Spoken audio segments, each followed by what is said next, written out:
daliil caama looma daliishan karo cibaado gaara tusaale ahaan dadka qaarkood ayaa salaada markay ka baxaan imaamku wuxuu sameeyaa duco uu kor u qaadayo maamuumiintuna ay maqlayaan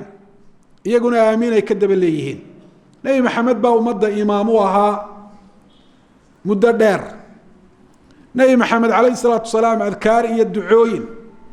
qaar salaada dhexdeeda la akhriyo qaarna salaada marka laga baxa la akhriyo ayuu ummaddiisa baray marnaba lagama soo warin rasuulku calayhi salaatu wasalaam in markuu salaada ka baxo dadka uu kusoo jeesan jiray oo deetana intuu duceeyo kor u qaado dadkuna aamiin ay ka daba odhan jireen marka taasaa qof wuxuu u daliishanayaa tusaale ahaan adilada guud ee ku soo aroortay ducada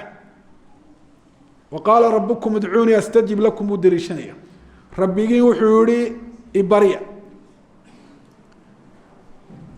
waxaynu leenahay aayaddani miyay tidhi bal hadda u fiirso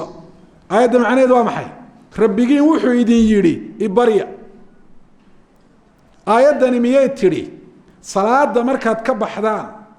imaamku ha duceeye duco uu kor u qaadayo dadkuna aamiin ha ka daba yidhaahdaan mise ducuun bay sheegtay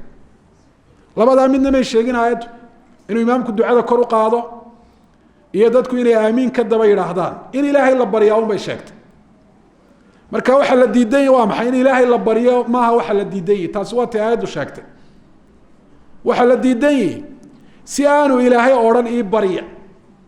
rasuulkuna calayhi salaatu wasalaam aanu ilaahay u baryin inaad ilaahay adigu u barido ood adigu jidaysato kadibna aayaddii baryada un ka hadlaysay